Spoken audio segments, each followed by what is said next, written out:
course, of independent fact checkers to stop hoaxes that are going viral from spreading.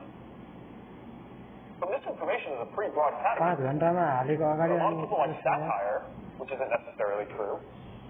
A lot of people talk about their experiences by telling stories that may be exaggerated or have inaccuracies, but speak to a deeper truth than our lived experience. We need to be careful about restricting that.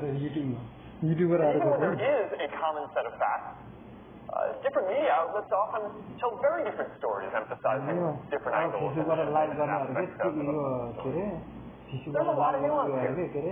And while I certainly worry about an erosion of truth, I don't think most people want to live in a world where you can only post things that tech companies judge to be 100% true. So we recently clarified our policies to ensure that people receive primary source speech from political figures that shapes our civic discourse. Political advertising is more transparent on Facebook than anywhere else. We keep all political and issue ads in an archive so everyone can scrutinize them for years to come, and that's something that no TV or print does. We don't fact-check political ads, and we don't do this to help politicians, but because we think people should be able to see for themselves what politicians are saying. For the same reason, if content is newsworthy, we also won't take it down even if it would otherwise conflict with some of our standards.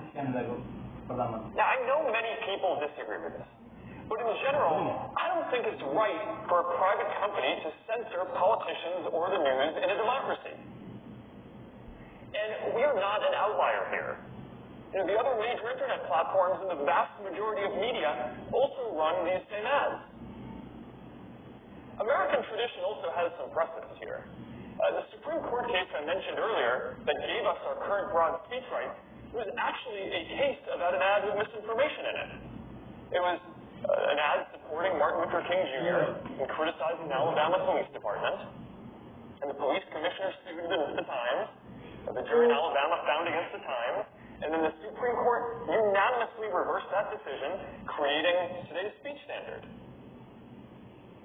So as a principle, in a democracy, I believe that people should decide what is credible, not tech companies.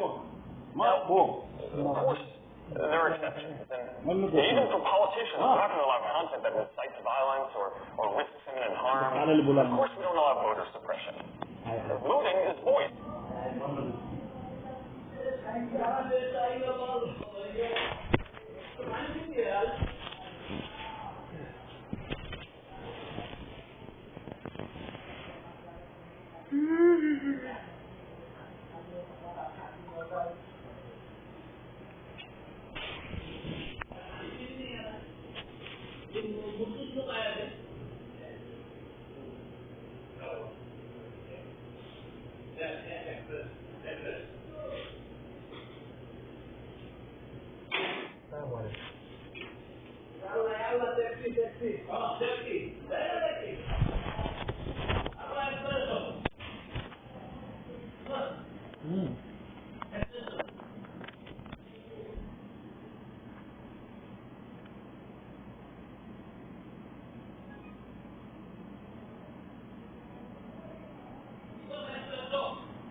Healthcare or immigration or women.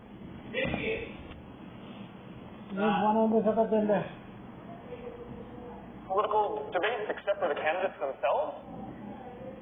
So there are going to be issues any way you cut this. And I believe that when it's not absolutely clear what to do, that we should err on the side of greater expression. Well, let's take hate speech, which we define as someone directly attacking a person or group based on a characteristic of race, gender, or religion. Now, we think